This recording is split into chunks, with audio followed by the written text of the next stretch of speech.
Introduction. As a self-love recovery coach and a survivor of narcissistic abuse, I've discovered that just like animals leave their footprint and identity on ground soil, victims of narcissistic abuse are also easily identified by the imprints and cluster of symptoms left in the wake of narcissistic abuse. One of those imprints embedded on the emotional system of the victim is narcissistic identity theft. I'm Dr. Tracy, a PhD, a self-love recovery coach, a survivor of narcissistic abuse, and this is Narcissistic Identity Theft: How to Hold On to Yourself When a Narcissist Attacks. An inside look into what is narcissistic identity theft, how we lose our identity in the presence of a narcissist, and most important, how to take the preliminary steps to reclaiming our authentic self again.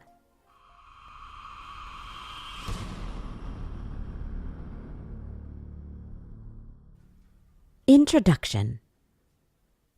Like all of my recovery work, I will start and end with a simple philosophy about narcissistic abuse recovery, which is this: the only antidote to narcissistic abuse trauma is to build a steely foundation of self-love under our emotional feet. Now let me explain what I mean. Metamorphically speaking, I see self-love as a foundation. To me, it's an emotional foundation made up of individual concepts and principles that, for the sake of the metaphor, look much like individual planks on a boardwalk. These planks are grounded in self-efficacy, which is the belief in our abilities to meet challenges ahead of us, self-esteem, which is our confidence in our own worth and value, and self-concept, which is how we evaluate or perceive ourselves. The way the formula works is that when these planks are collectively assembled, they build a steely foundation of self-love beneath our emotional feet. And here's where the magic of recovery begins. When we raise our base of self-love, we are no longer attracted to or send the vibes that will attract a narcissist into our life ever again. This book, Narcissistic Identity Theft, is about discovering which one of those planks in our foundation of self-love will empower us to hold on to ourselves when the narcissist tries to hijack our self-identity.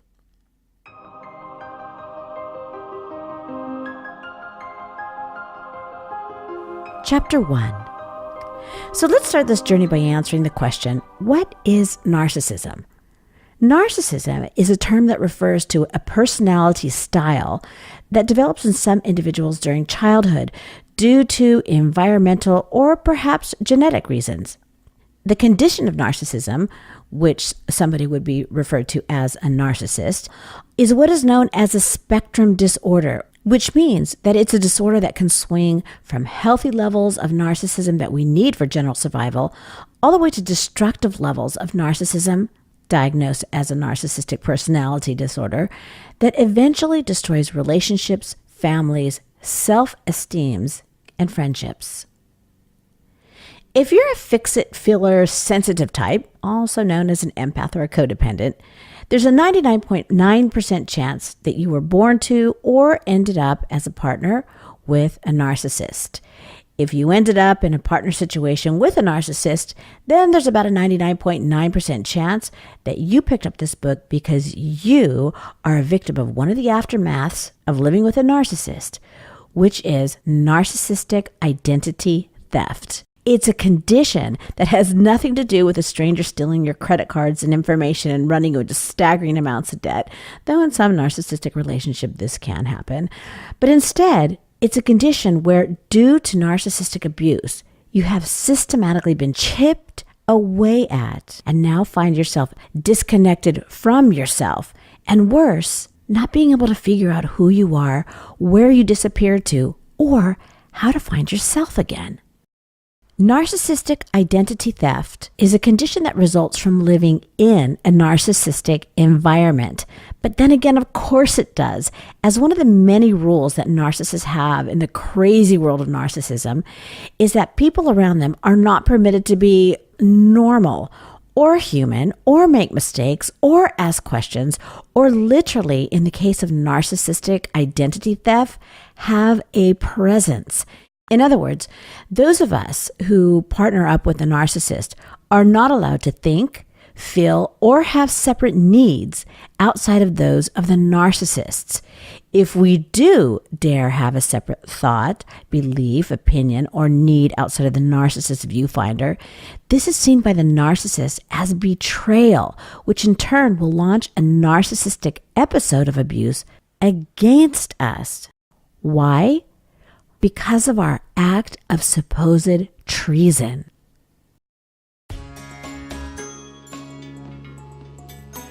Chapter 2. So why does the narcissist systematically try to eradicate our existence? And more so, why do we go along with it?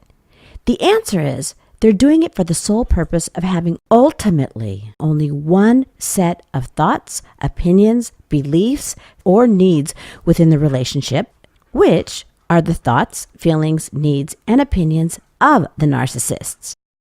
And why do we go along with it? The answer is out of sheer emotional survival. I don't have time in this book to go into detail as to how we got into a survival mode. See my other work for those answers. But I will say this, by the time that we realize that we are in danger, we have already lost our identity, which is something called an identity shift, which is when the narcissist has succeeded in hijacking our identity, replacing our identity with theirs, and in turn, we're left in a state of personal, emotional blur. I know so much about narcissistic identity theft because I was once a victim, only at that time it didn't have a name.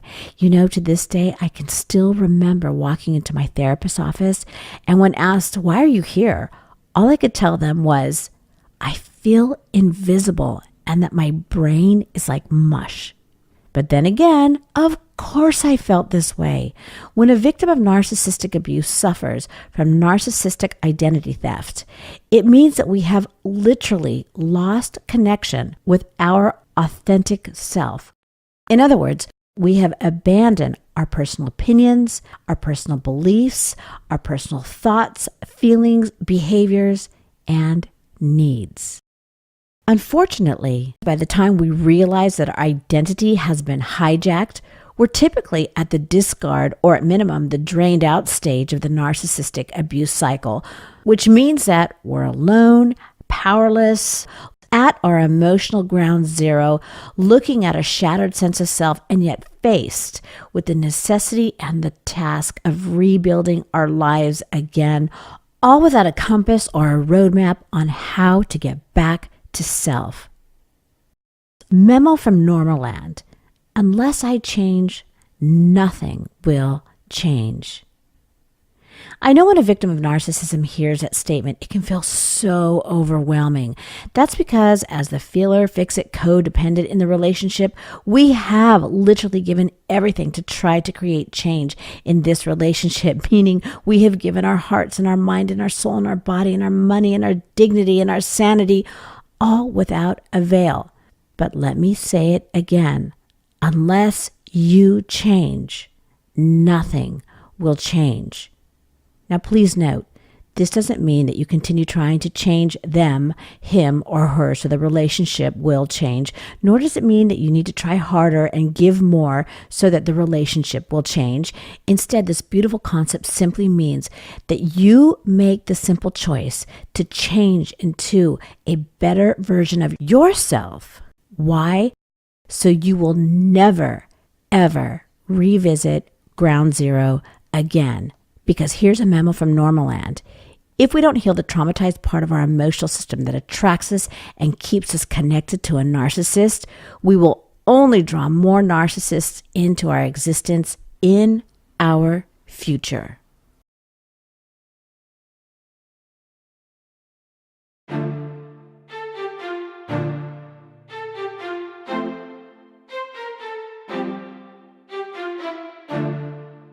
Chapter 3. The Healing. Be it that you're currently with a narcissist or in the situation of having to work or spend social or family time with a narcissist, let me make something very clear about recovery. When you're with a narcissist, it is imperative to your healing and your recovery that you learn the skill on how to hold on to yourself. The question then becomes, how do we do this?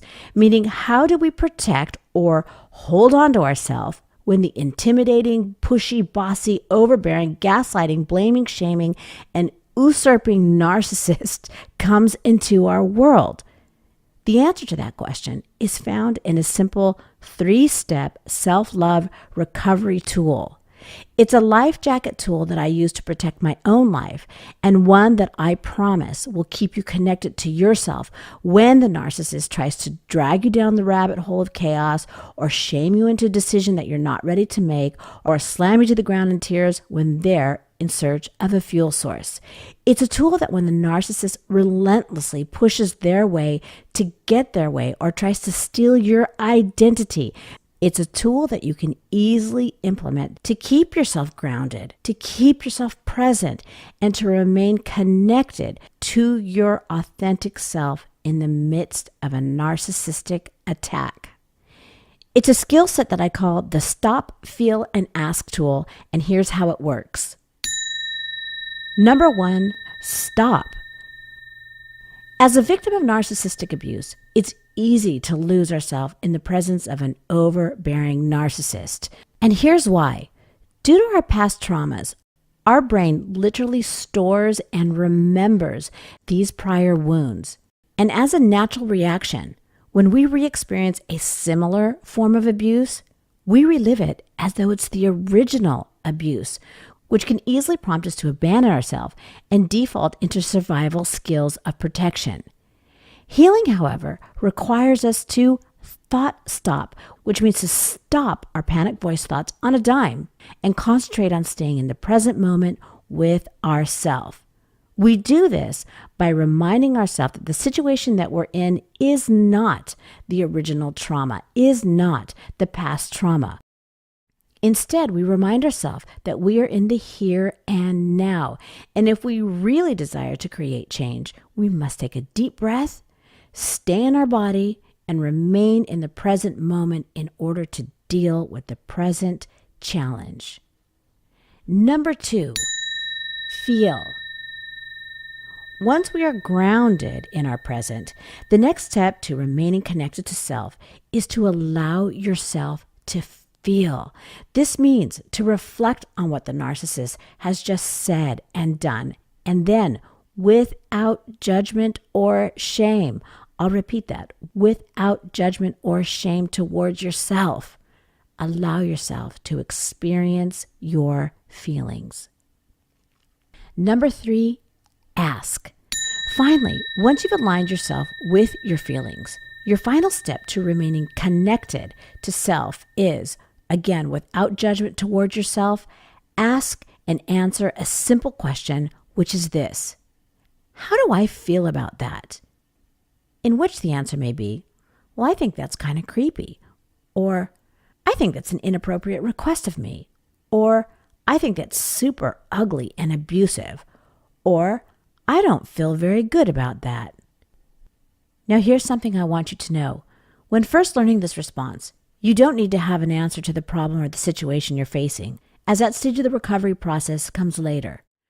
Your job at this point is also not to engage in a conversation with the narcissist, even if they try to press you for an answer. As Memo from Normaland, unless they're holding a gun to your head, you're not obligated to give an answer about anything until you're ready to respond. Would you inform them of your opinion by saying, I need time to process this information? Nor is it your job to be concerned about how your opinion will be accepted or will affect the narcissist. Because Memo from Normaland, you are not responsible for another person's emotions. So what then is your job at this point of the recovery? Your job at this point of the recovery is to simply build the internal muscle of holding on to yourself by giving your authentic self a first voice and position by asking, how do I feel about this?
Chapter 4.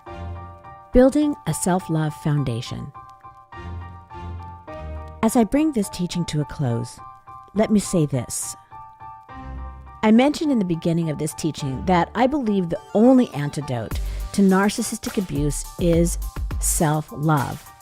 I also shared that I believe self-love is a foundation of individual concepts and principles that look much like individual planks on a boardwalk that collectively create a steely foundation of self-love beneath our emotional feet.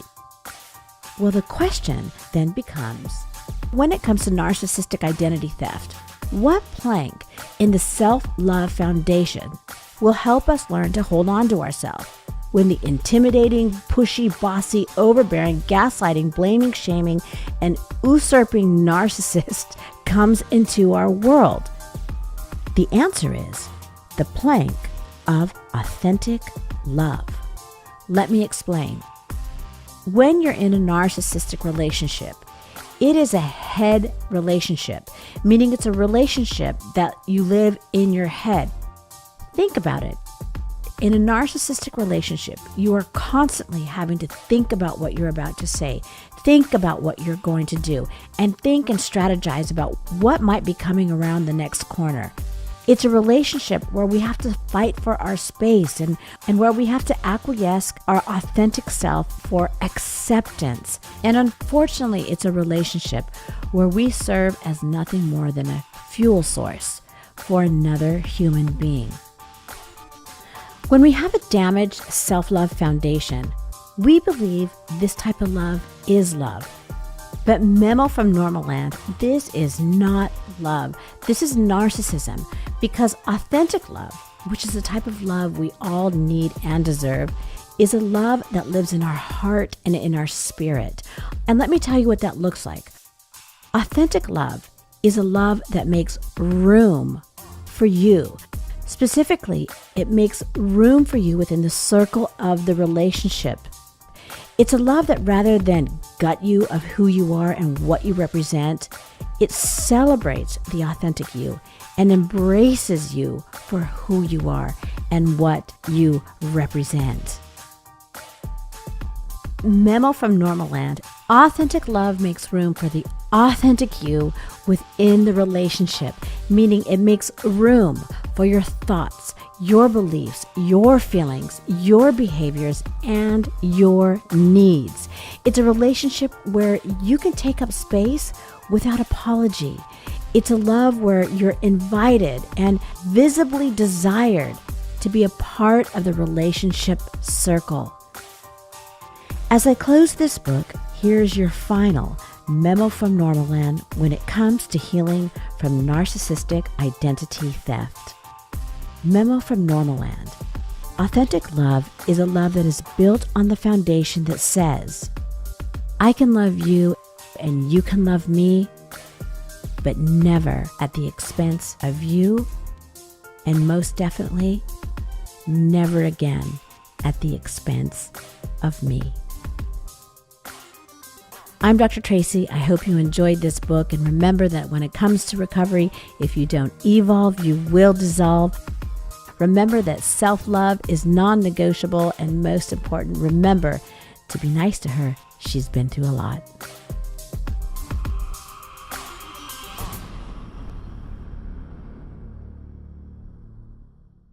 This has been Narcissistic Identity Theft: How to Hold On to Yourself When a Narcissist Attacks. Written and read by the author, Dr. Tracy. For more information and healing programs, visit the website at drtracy.tv.